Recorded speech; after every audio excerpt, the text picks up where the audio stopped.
Waalaikumsalam. Bagaimana Ibu kabarnya hari ini? Alhamdulillah Sehat ya. Sebelumnya mungkin saya mau berterima kasih dulu Ibu sudah bersedia untuk diobservasi oleh saya. Mudah-mudahan kebaikan Ibu bisa dibalas oleh Allah yang terbaiknya. Sama ya. Nah, hari ini mungkin kita akan mengadakan percakapan pra-observasi. Sebelumnya nanti mungkin akan mengadakan observasi pembelajaran di kelas, di mana saya akan melihat cara Ibu mengajar di kelas nanti. Ya.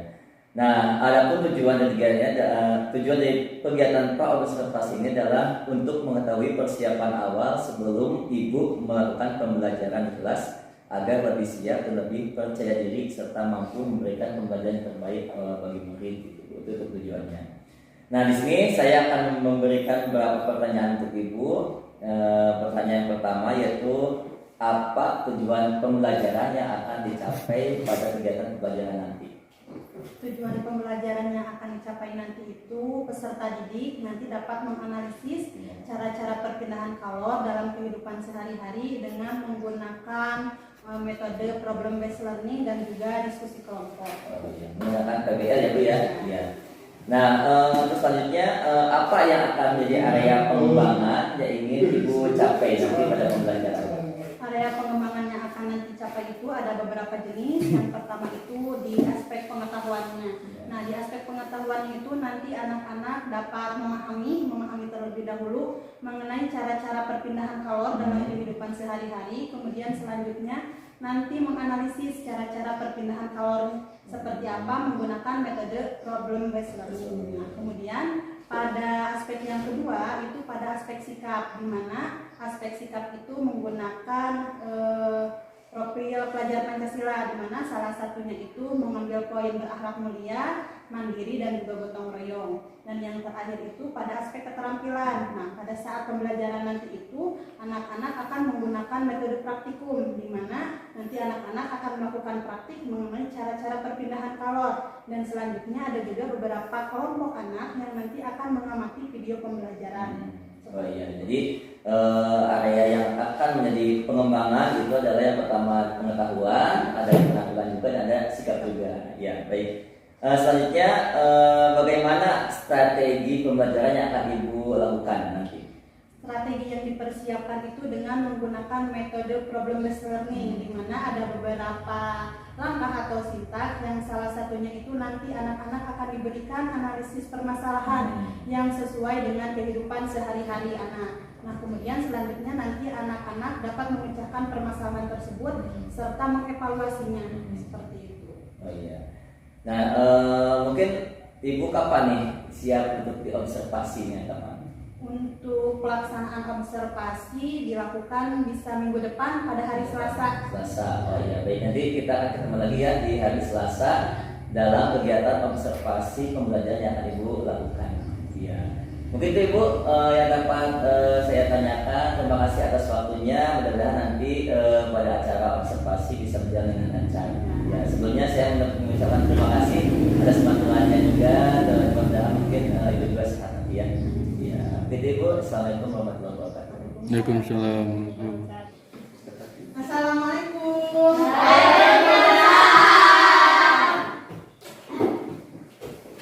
Sudah siap anak-anak? Sudah. Sebelum memulai pembelajaran, kita berdoa terlebih dahulu ya, yang dipimpin oleh ketua muridnya. Silakan Bapak untuk memimpin doa. Istiqomah siap.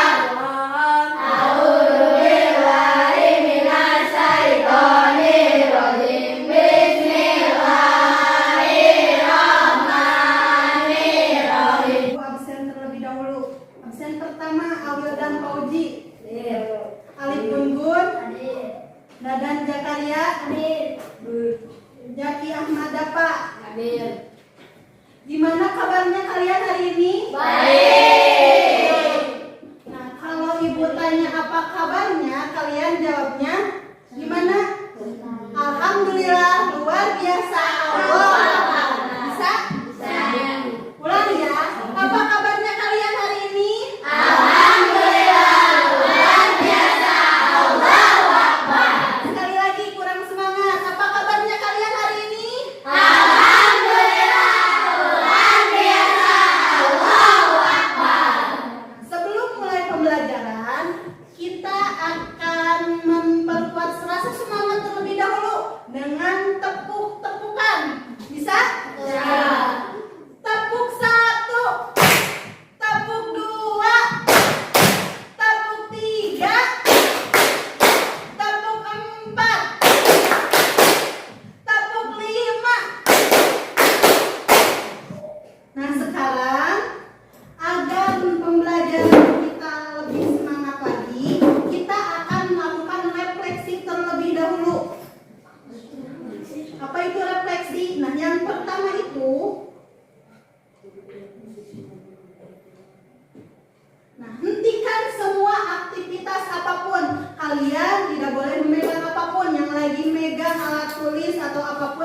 dulu semua aktivitasnya.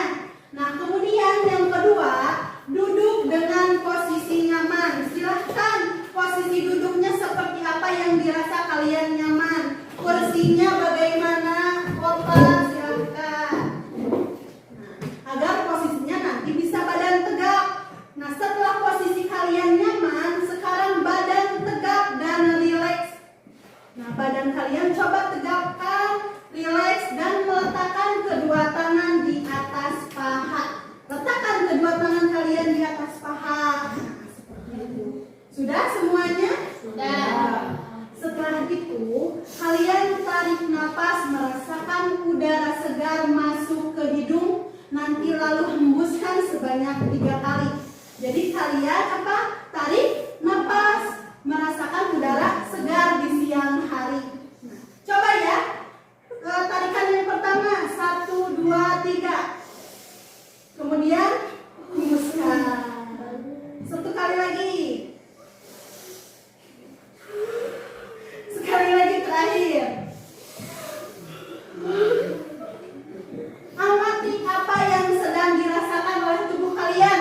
Apakah badan kalian menjadi lebih rileks? Berarti kalian sudah nyaman nanti untuk melaksanakan proses pembelajaran. Selanjutnya, hari ini kita akan melakukan pembelajaran di mana nanti kalian akan melaksanakan bagaimana cara-cara perpindahan kalor. Yang sebelumnya kalian sudah mempelajari mengenai panas dan suhu. Apa yang dimaksud dengan panas menurut kalian? Ada yang masih ingat? Ayo, ada yang masih ingat tidak? Apa sih panas itu? Apa suhu itu? Apa yang membedakan panas dan suhu? Siapa yang bisa? Ayo, Tisna. Apa yang dimaksud dengan panas? Panas adalah energi yang bisa berpindah karena adanya perbedaan suhu dari panas ke dingin. Boleh. Apa yang dimaksud dengan suhu, Kalida? Suhu adalah suatu besaran tinggi rendahnya Suatu benda. boleh. Ada yang tahu tidak alat untuk mengukur panas? Kalorimeter. Kalau alat ukur suhu? Nah, sekarang Ibu ingin tanya, pernahkah kalian menyeduh kopi atau teh manis? Itu biasanya kalian menggunakan sendok logam? Betul? Ketika kalian menyeduh kopi yang dengan menggunakan air yang panas, sendok yang kalian gunakan untuk mengaduk apakah ada terasa hangat atau panas? Gimana, ada hangat atau panas tidak? Mengapa hal itu bisa terjadi? Kenapa sendok yang digunakan untuk mengaduk kopi menggunakan air panas ujung sendoknya terasa hangat? Karena apa, Bapak? Coba, karena sing tali aduh. Naon? Apanya yang bahan logam? Sendoknya. Karena sendok yang digunakan berbahan logam. Berarti kalau begitu sendok logam dia bisa menghantarkan panas? Bagus untuk menghantarkan panas? Bagus. Kalau misalkan Ibu ganti sendok yang digunakannya menggunakan sendok plastik, apakah bisa menghantarkan panas? Tidak. Kenapa tidak?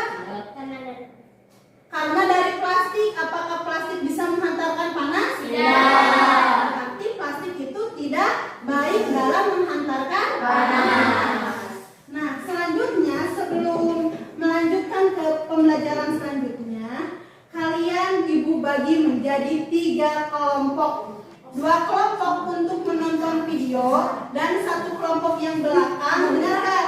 Bapak dengarkan terlebih dahulu. Nah, untuk yang 2 kelompok di depan ini, nanti kalian yang akan mengamati video ya, video tentang cara-cara perpindahan kalor. Nah, sedangkan untuk kelompok yang di belakang, untuk kelompok 3, nanti kalian akan melakukan praktek cara-cara perpindahan kalor. Nah, untuk kelompok 3, apakah alat dan bahannya sudah dipersiapkan? Sudah. Nanti yang membedakan untuk 2 kelompok ini, kalian memperhatikan bagaimana praktek perpindahan kalor di dalam video.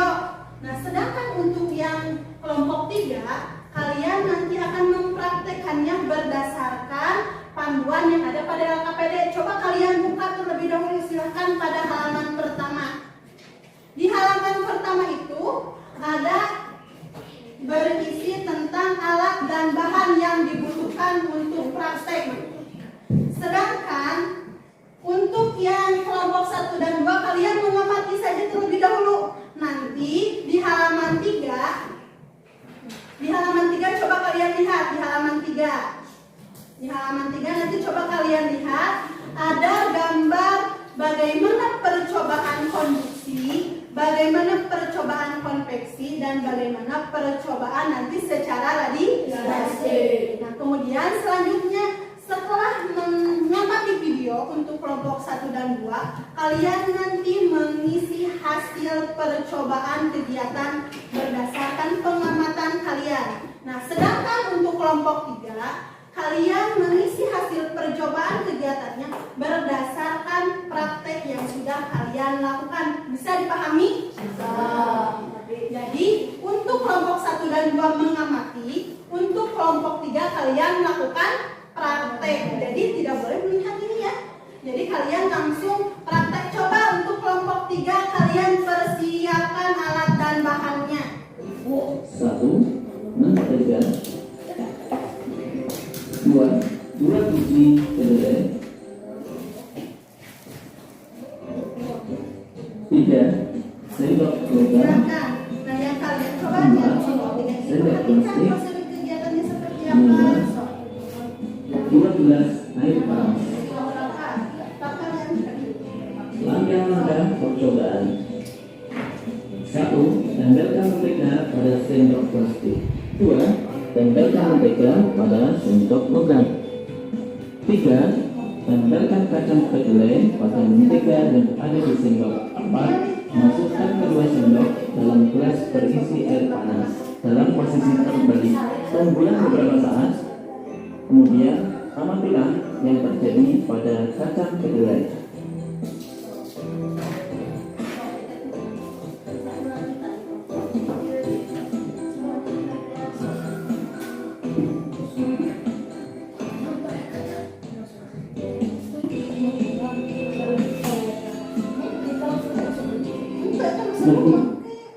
Percobaan perpindahan panas atau perpindahan kalor dengan cara konveksi.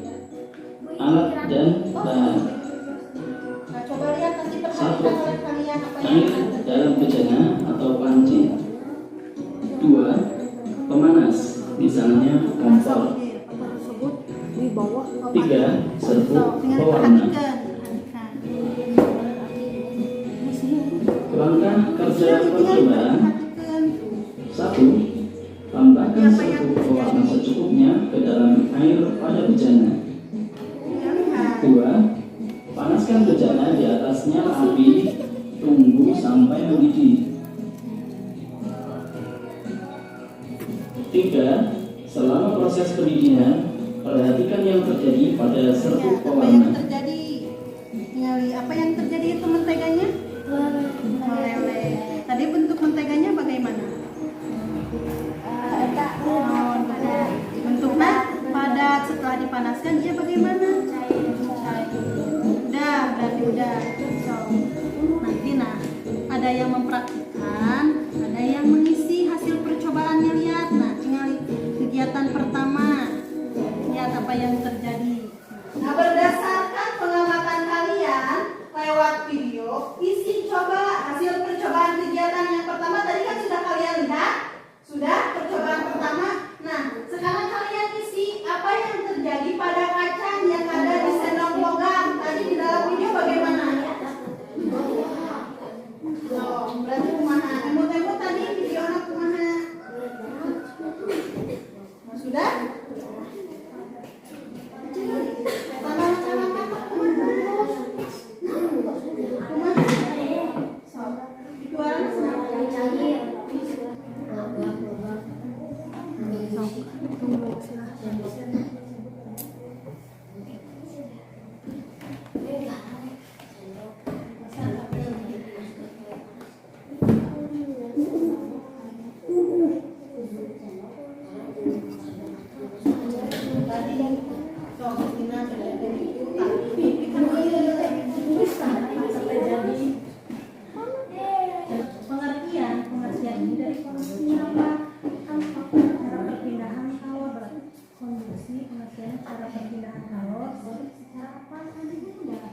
menggunakan zat perantara dan tidak menggunakan zat perantara kalau untuk yang konduksi. Nah, kalau konduksi bagaimana? Kemudian biasa seperti apa?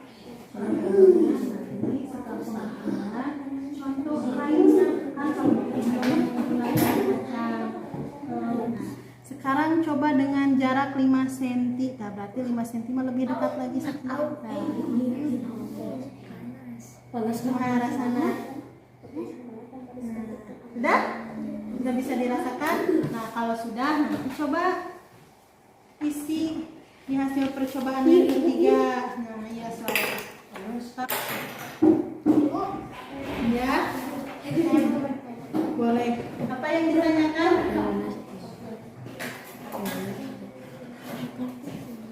Mana? Nah, kalau sudah yang ini selesai, silakan lanjut ke sini. Konduksi, pengertian dari konduksi berdasarkan pengamatan video tadi itu bagaimana pengertiannya? Kan konduksi, konveksi, radiasi itu adalah cara perpindahan kalor. Nah, jadi konduksi itu cara perpindahan kalor yang bagaimana? Konveksi, cara perpindahan kalor seperti apa? Kemudian contoh dalam kehidupan sehari-hari yang menggunakan cara perpindahan kalor secara konduksi seperti apa? Secara konveksi, secara radiasi seperti apa? Paham kan maksudnya? Bisa? Sudah selesai? Nah, kalau sudah selesai, nanti masing-masing tiap kelompok akan melakukan presentasi atau menyajikan hasil diskusi kalian di depan. Kan untuk kelompok pertama melakukan presentasi ke depan. Ayo.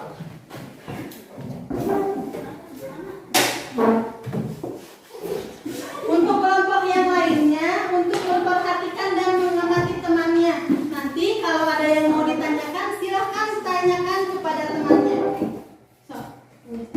Assalamualaikum warahmatullahi wabarakatuh. Waalaikumsalam warahmatullahi wabarakatuh. Kami dari kelompok 1 akan melakukan presentasi berdasarkan pengamatan video yang sudah ditayangkan.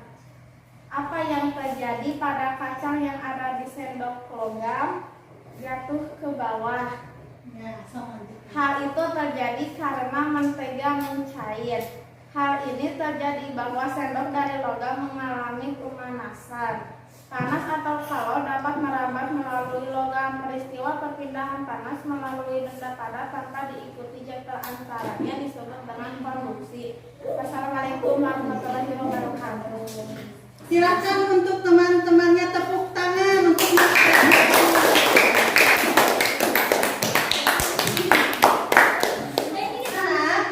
untuk mengetahui pemahaman kalian setelah kalian tadi mengamati video, kemudian setelah melakukan praktek mengenai cara-cara perpindahan kalor, silahkan kalian isi soal yang sudah Ibu bagikan tadi beserta LKPD. Nah, ada kan? Di halaman terakhir, coba kalian lihat di halaman terakhir ada 10 soal yang harus kalian isi berdasarkan pemahaman materi yang sudah kita pelajari sebelumnya. Silahkan kalian kerjakan.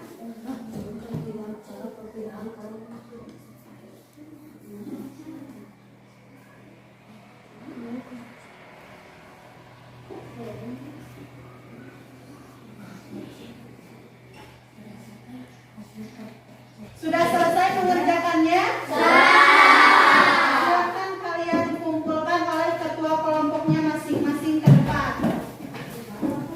Nah, setelah kalian tadi melakukan praktek dan mengamati penayangan video, nanti Ibu akan menyimpulkan materi yang sudah kalian pelajari mengenai cara-cara perpindahan kalor. Jadi cara-cara perpindahan kalor itu ada berapa? Jenis? Yang pertama itu apa? Yang kedua? Sebelum mengakhiri pembelajaran, kalian nanti akan mengisi penilaian diri sendiri setelah melakukan pembelajaran ini seperti apa. Silakan kalian isi masing-masing.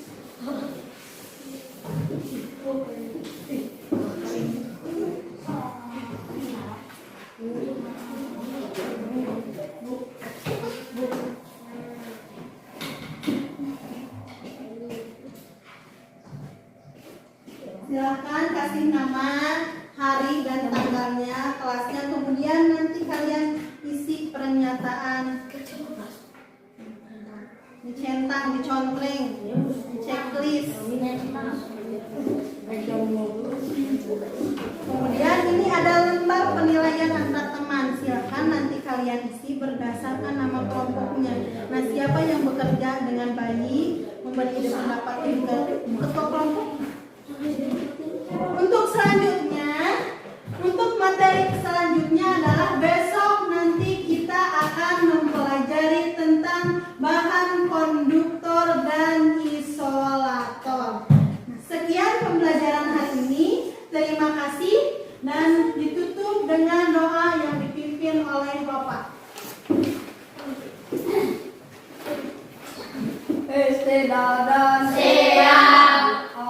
A'udzubillahi minasyaitonir rajim. Bismillahirrahmanirrahim. Subhanaka Allahumma wa bihamdika asyhadu an la ilaha illa anta astaghfiruka wa atubu ilaik. Salam. Assalamualaikum warahmatullahi wabarakatuh. Waalaikumsalam warahmatullahi wabarakatuh. Assalamualaikum warahmatullahi wabarakatuh. Waalaikumsalam. Alhamdulillah pada hari ini kita dapat bertemu kembali bertatap muka dalam acara pasca observasi, di mana di sini tujuannya adalah untuk mengevaluasi hasil observasi yang sudah dilakukan minggu kemarin. Sebelumnya saya ucapkan terima kasih kepada Ibu Pepe atas waktunya, Ibu Ayi, juga kepada rekan sejawat saya Ibu Rida, terima kasih sudah berkenan untuk menjadikan sebagai di observasi kemarin gitu ya. Nah, di sini Ibu Rida, saya akan mengajukan beberapa pertanyaan seputar kemarin dari pelaksanaan observasi kemarin ya. Yang pertama, bagaimana perasaan Ibu pada saat pelaksanaan observasi kemarin? Perasaan saya ketika pelaksanaan observasi kemarin itu ada rasa cemas dan juga ada rasa ketakutan karena takut tidak sesuai dengan perencanaan yang sudah disiapkan. Namun di sisi lain juga menjadi salah satu tantangan bagi saya sendiri untuk melaksanakan proses pembelajaran baru, ya terhitung baru karena sebelumnya itu saya menggunakan kurikulum 2013. Sedangkan pada proses pembelajaran kemarin saya sudah menggunakan kurikulum Merdeka, juga menggunakan metode berdiferensiasi yang dimana itu menjadi salah satu pengalaman baru saya. Oh iya. Nah, apakah kegiatan pembelajaran yang Ibu lakukan kemarin sudah sesuai dengan perencanaan yang Ibu buat? Kegiatan yang sudah dilakukan kemarin itu jika dipersenkan hampir 80% sudah sesuai dengan perencanaan yang sudah dipersiapkan sebelumnya. Berarti hampir mendekati sempurna ya Bu ya, kalau 80%. Berarti masih ada nih, menurut Ibu mungkin masih ada 20% yang menurut Ibu masih kurangnya. Kalau boleh tahu nih, apa sih tantangan yang Ibu alami ketika kemarin diobservasi?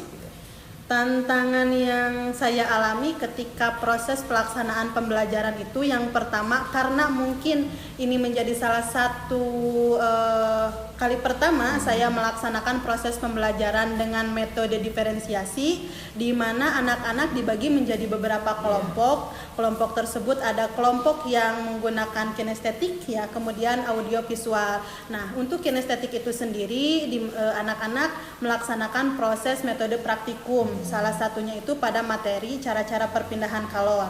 Nah, pada kelompok metode praktikum itu sendiri ada beberapa anak di mana sikap-sikap anak ketika pelaksanaan proses pembelajaran itu kurang memperlihatkan sikap kedisiplinan. Nah, salah satunya itu adalah ketika praktik cara-cara perpindahan kalor, baik itu konduksi, konveksi ataupun radiasi itu sendiri, yang dimana itu menggunakan bahan-bahannya itu ada yang bahan berbahaya. Nah, salah satunya itu menggunakan lilin dan juga korek api, di mana anak-anak itu lebih fokus kepada untuk menjahili temannya, sehingga ada beberapa temannya yang luka karena sikap anak tersebut seperti itu. Kemudian untuk kelompok audiovisual itu sendiri tidak ada hambatan, anak-anak menyukai proses pembelajaran dengan menggunakan video itu sendiri. Namun ada juga beberapa anak ketika pembelajaran menggunakan audiovisual itu sendiri ada yang memperhatikan, tertarik dengan metode praktikum.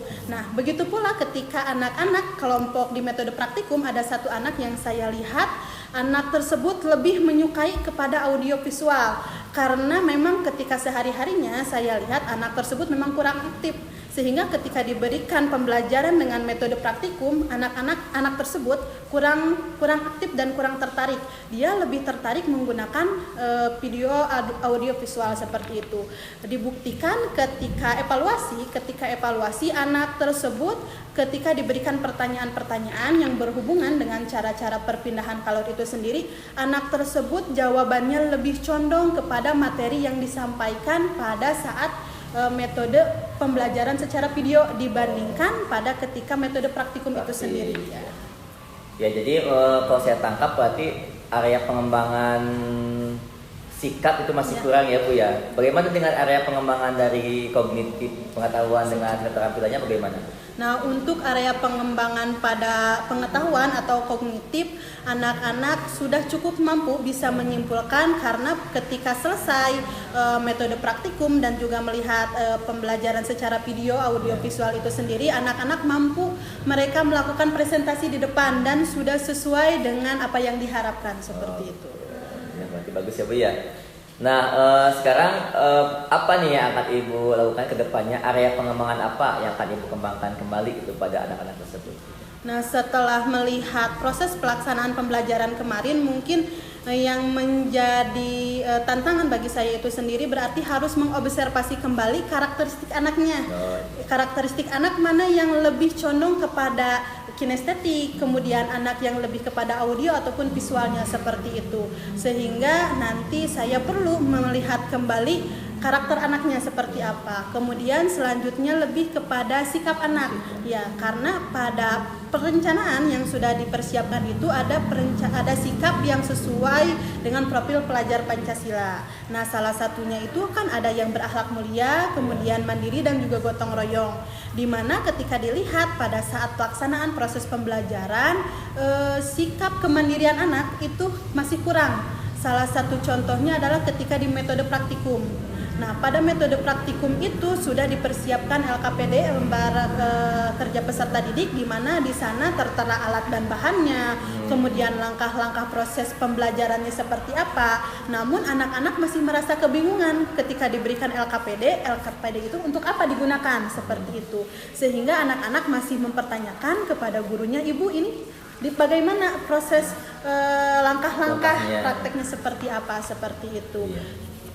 Oh iya, jadi pertama mungkin sikap ya Bu ya, yang jadi area pengembangan Ibu adalah pertama sikap, yang kedua pengelompokan atau mungkin model diferensiasi yang mungkin dipelajari kembali ya gitu ya. Nanti yang ketiga mungkin tadi area dalam keterampilan dalam hal praktikum tadi dalam membaca modul atau mungkin LKPD yang Ibu berikan kepada anak. Nah, itu mungkin Ibu pertanyaan dari saya. Terima kasih atas waktunya. Mohon maaf mengganggu juga waktunya gitu. Mudah-mudahan kedepannya nanti pembelajaran yang Ibu lakukan lebih baik lagi. Saya sudah melakukan pasca observasi kepada rekan sejawat saya. Sekarang saya mau minta umpan balik dari Ibu bagaimana teknik atau mungkin kekurangan atau kelebihan dari kegiatan pasca observasi ini. Mangga Ibu. Baik, terima kasih Pak Undang dan juga Ibu Rida. Saya mungkin akan sedikit memberikan umpan balik ya terkait dengan dialog pasca observasi yang sudah Pak Undang lakukan terhadap Bu Rida sebagai rekan sejawat hasil dari kemarin setelah dilakukannya supervisi ya, melihat proses pembelajaran yang dilakukan oleh rekan sejawat dalam ini Bu Rida. Tadi saya sudah melihat bahwa dari percakapan Pak Undang dan Bu Rida juga saya sudah melihat bahwa percakapan dialog tersebut sudah memenuhi kriteria sesuai dengan prinsip coaching, yaitu diantaranya tadi apa, coaching kemitraan, kemudian juga proses kreatif dan juga memaksimalkan potensi. Tadi juga saya mengamati Pak Undang menanyakan apa yang sudah dilakukan oleh Ibu Rida saat mengajar, kemudian apa yang menjadi indikator ketercapaian pengembangan yang diinginkan, kemudian juga tadi saya mendengar Pak Undang menyampaikan catatan hasil observasi ya, observasi telah dilakukan kepada Bu Rida, kemudian juga menanyakan fokus area pengembangan yang akan dikembangkan, kemudian juga tadi saya mendengar Pak Undang menanyakan apalagi akan ingin dikembangkan setelah melakukan proses pembelajaran, gitu ya, strategi apa yang ingin dilakukan, dan juga tadi saya mendengar Pak Undang memberikan umpan balik terkait proses pembelajaran yang sudah Ibu Rida lakukan. Jadi luar biasa Pak Undang, terima kasih banyak. Dialog pasca observasinya luar biasa sekali, sudah memenuhi semua kriteria dan prinsip coaching. Gitu. Mungkin dari saya itu Pak Undang. Ya, Terima baik kasih. Ibu, terima kasih. Iya, sama. Baik Ibu, terima kasih atas umpan balik positifnya. Mudah-mudahan kami bisa jadi lebih baik lagi ke depannya atas bimbingan dari Ibu. Baik, terima kasih. Terima kasih. Assalamualaikum warahmatullahi wabarakatuh. Waalaikumsalam warahmatullahi wabarakatuh.